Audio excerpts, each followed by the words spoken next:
क्या आपको लगता है कि जो पिछला चुनाव था तो बीजेपी जनता को कहीं ना कहीं अपना जो विजन है वो पूरी तरह से समझा नहीं पाई?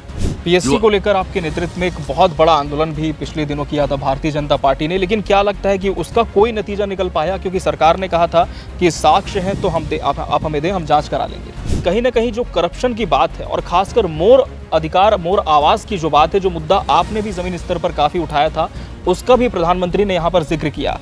क्या मानते हैं कि छत्तीसगढ़ के जो जमीनी स्तर के मुद्दे हैं अब दिल्ली में भी गूंज रहे हैं? कब ये पहली बार मन में आपके आया कि अब मुझे राजनीति में जाकर जनसेवा करनी है? आज के दौर में क्या आप मानते हैं कि जो नए राजनेता आ रहे हैं उन्हें बहुत कुछ सीखने की ज़रूरत है, बहुत ज़मीनी स्तर पर काम करने की ज़रूरत है? क्योंकि आज के समय में हम देखते हैं सर कि जितने भी नए नेता आते हैं उन्हें तत्काल टिकट चाहिए, नहीं होता है तो गुटबाजी, विरोध, इस तरह की चीज़ें देखने को मिलती हैं। इस विधानसभा क्षेत्र से बहुत बार आपको मौका मिला जनता के द्वारा और आपने लगातार काम भी किया है, लेकिन इस बार भी आप एक बार फिर से टिकट के दौड़ में, तो नाम उतना लगातार आपका नहीं था लेकिन सक्रियता आपकी बनी हुई थी लगातार।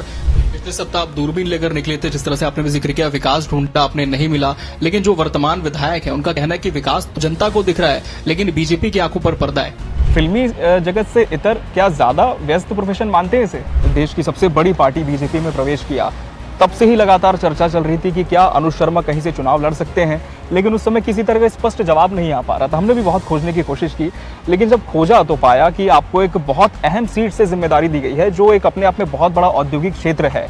इस जिम्मेदारी को किस तरह से अनुज शर्मा जी लेते हैं? जब अभी धरसीवा में ग्राउंड पर आप जा रहे हैं, जगह जगह लोगों से मुलाकात कर रहे हैं, तब ऐसे कौन से बिंदु हैं जो उभर कर सामने आ रहे हैं? क्या सरकार के काम से जनता खुश है या फिर किसी तरह का परिवर्तन वो चाहती है? गंभीर मुद्दे कौन कौन से आपने अभी तक देखे हैं? इच्छा कभी जताई थी चुनाव लड़ना है, या फिर ऐसी कोई खबर आपको मिली थी कि पार्टी आपके नाम पर विचार कर रही है?